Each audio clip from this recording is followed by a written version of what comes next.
Eric, eres director del Center for Latin American and Latino Studies at American University. Sí. You are also professor of political science, whatever that means. You will try to describe that to me. ¿Qué nos ha pasado, profesor, en este ciclo electoral? Bueno, pues primero con el tema del Partido Demócrata, yo creo que Hillary Clinton es una candidata relativamente débil por faltar la confianza, digamos, de gran parte del electorado, pero había monopolizado el espacio político dentro del Partido Demócrata, así que no pudo surgir alternativa en el mainstream del partido. Y en ese contexto, Bernie Sanders pudo movilizar el entusiasmo para el cambio, para un camino progresista, para enfrentar algunos temas duraderos en este país, como puede ser la desigualdad, como puede ser el creciente sentimiento de vulnerabilidad de gran parte de la población, y pudo movilizar a un electorado diverso en apoyo a su candidatura. Pero yo no creo que observadores serios de la política estadounidense en ningún momento pensaron que fue una opción viable para la nominación del partido. Lo que sí hizo, y es importante, era empujar a Clinton a declararse de forma clara sobre ciertos elementos de lo que va a ser su plataforma en esta candidatura y creo que en su presidencia. Por ejemplo, yo creo que va a ser imposible que Clinton apoye al acuerdo de libre comercio transpacífico, mientras que si no fuera por la campaña de Sanders, es muy probable que ella hubiese seguido una plataforma pro comercio libre. Entonces, ¿qué pasa en este momento cuando, tal vez por oportunismo político, el Partido Republicano enfatiza ese tema del conflicto de interés? Y segunda pregunta, ¿el conflicto de interés es real y realmente los Clinton tienen un problema que deben responderle en una sociedad democrática a los ciudadanos? No, yo creo que el problema de conflictos de intereses está evidente, ¿no? Y la incapacidad del campo de los Clinton a reconocer cuán problemático es su conflicto de interés es sintomático del por qué hay tanta desconfianza con respecto a su candidatura. Yo creo que también augura una presidencia en que va a haber una falta de sensibilidad a precisamente estos temas y yo temo que va a disminuir la eficacia de una nueva administración. Esto por un lado. Con respecto al Partido Republicano, yo sencillamente repetiría que yo creo que el partido está pasando por un momento de crisis profundísima, una crisis profundísima que por su parte afecta al régimen político de forma más generalizada, y lo que va a ser necesario es que élites responsables dentro de ese partido, élites del conservadurismo responsable, logren superar la tentación de apelar a los sentimientos más extremos, a los sentimientos más antidemocráticos, a los sentimientos más bélicos y racistas de un sector de la población blanca. Y el problema que padecen hoy es que buscando votos que supuestamente, concebiblemente, les pueden sumar al número de votos que necesitan para llegar a cargos públicos, están teniendo que juntar, por un lado, un electorado de conservadorismo responsable con ese sector extremista que no refleje los valores democráticos de un país del siglo XXI. ¿Cómo es posible que tantos millones de personas estén convencidas de que el Partido Republicano es el que tiene la razón en esta historia? Bueno, yo repetiría nada más que estamos en un momento mediático en que el acceso a la información, las tendencias de opinión están cada vez más segmentadas, ¿no? Y entonces sectores del país que sienten vulnerables, que sienten agredidos, que sienten cada vez más aislados, que sientan un resentimiento acerca de la complejidad del mundo, acerca de los cambios que están ocurriendo en la sociedad americana, accede a una serie de medios de comunicación espacios de intercambio de ideas, de retórica, aislado de los otros, ¿no? Y entonces es un momento en que los flujos de información compleja, de información diversa, no están llegando a la sociedad entera, ¿no? Y de esa forma uno encuentra este tipo de polarización. A mí no me parece que ese tipo de, digamos, hipocresía sea una cosa difícil de entender. Permíteme, profesor, empezar con el tema de los latinos de Estados Unidos, lo que en la Academia Norteamericana de la Lengua Española llamamos hispanounidenses. Sí. Estos hispanounidenses, que por cierto usted debe ser hispanounidense honorario, porque su español es absolutamente fantástico, estos hispanounidenses, según los datos, los sondeos, etcétera, dan un perfil de votante bastante independiente en cuanto a sus actitudes. Sin embargo, parece un votante rehén del Partido Demócrata. ¿Cómo ve a este votante? Bueno, yo creo que primero ese votante es diverso, ¿no?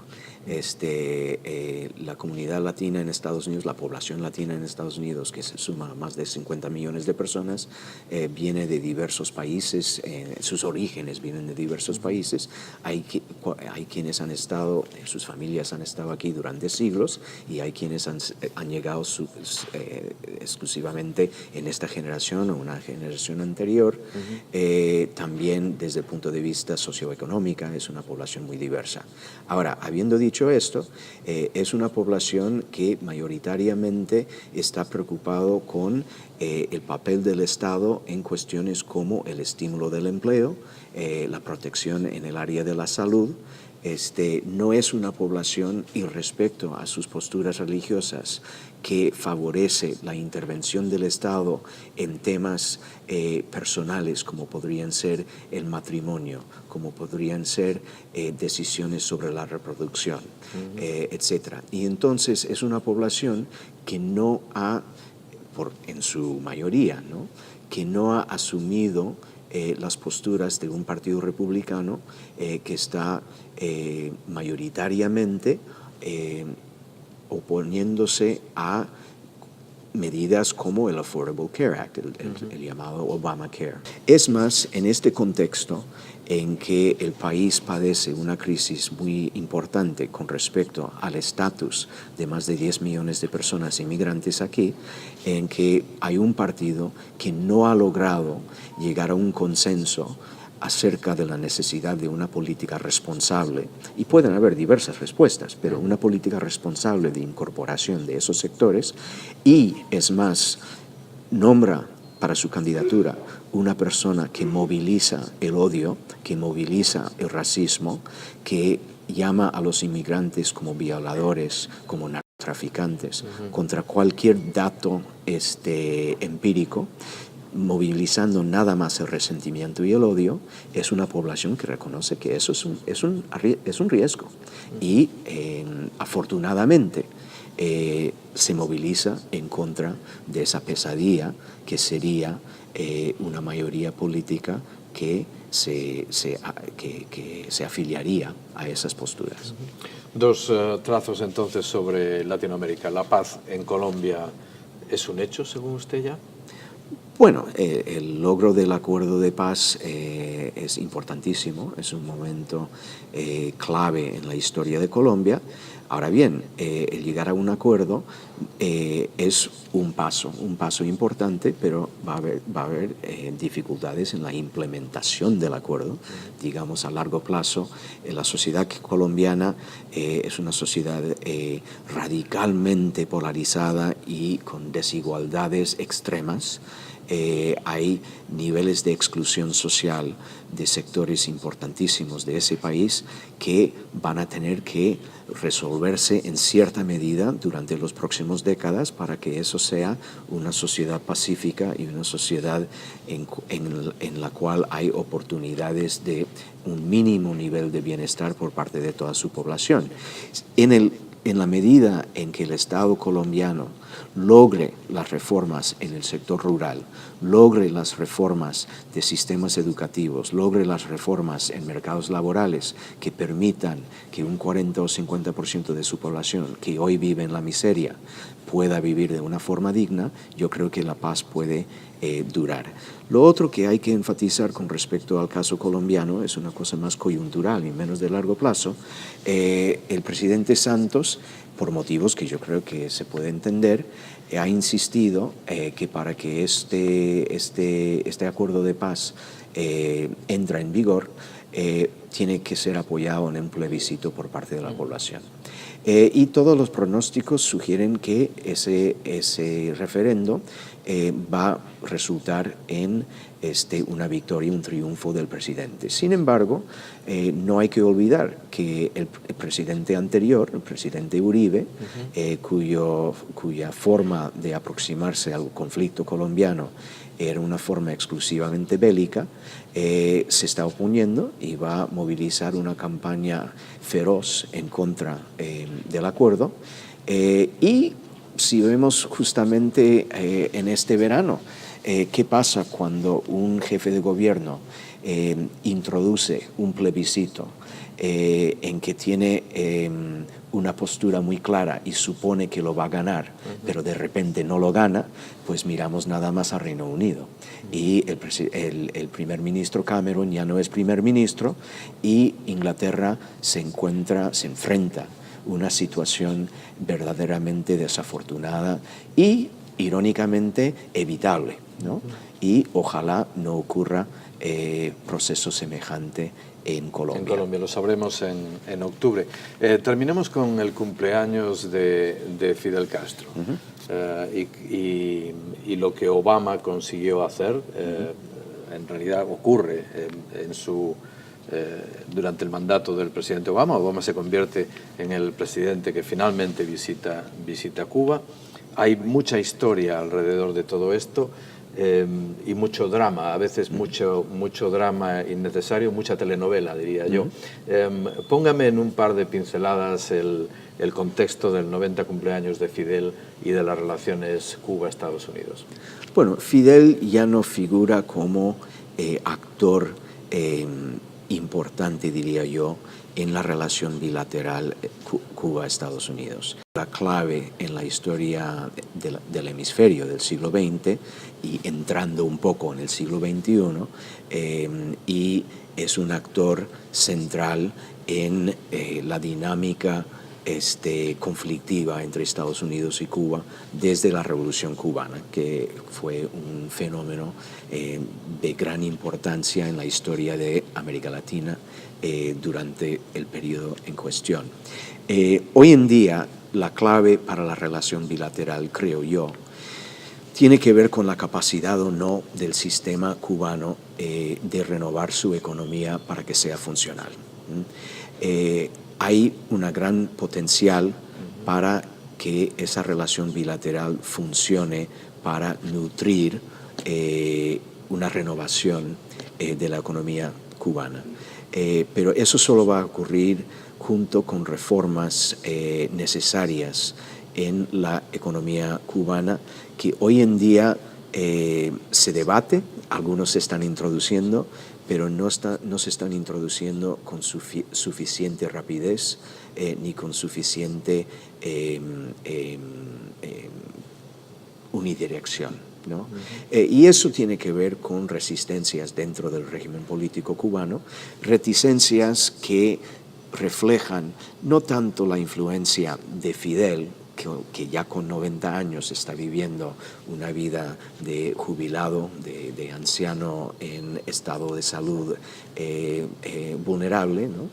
Frágil, sino que refleja a la influencia duradera de sectores del Partido Comunista Cubano muy escépticos sobre las reformas que el país no tiene otra alternativa que seguir.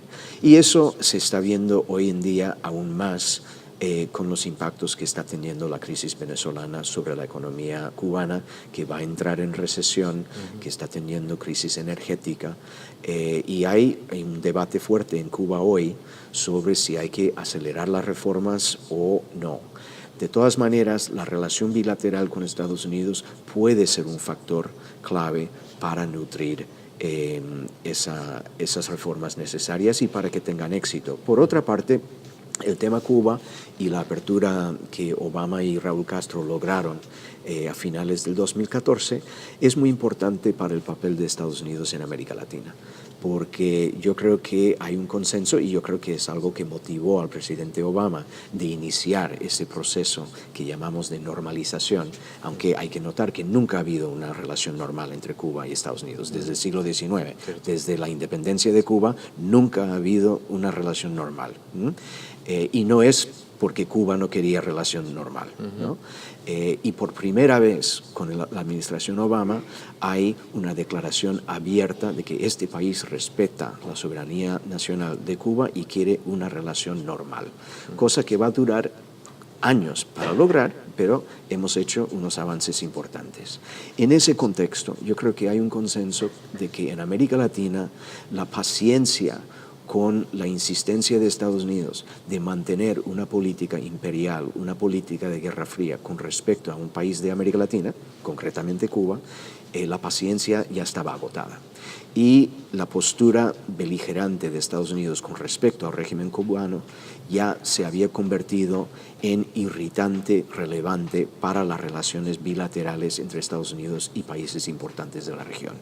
Y en este contexto, el presidente Obama entendió que los intereses nacionales de Estados Unidos, que incluyen tener relaciones cordiales y productivas con países importantes, democracias importantes de América Latina, necesitaba que normalizara la política con Cuba y afortunadamente esa política racional y necesaria se está efectuando. Profesor Eric Herzberg, director del Center for Latin American and Latino Studies, muchas gracias por haber estado aquí. Un placer. Hemos aprendido mucho y yo repito, algún día les descubriremos a la audiencia del Tiempo Latino porque habla usted también español. Muchas gracias. Tal vez es porque es usted hispano y no lo sabe. Puede ser. Un placer, muchas gracias. Muchas gracias.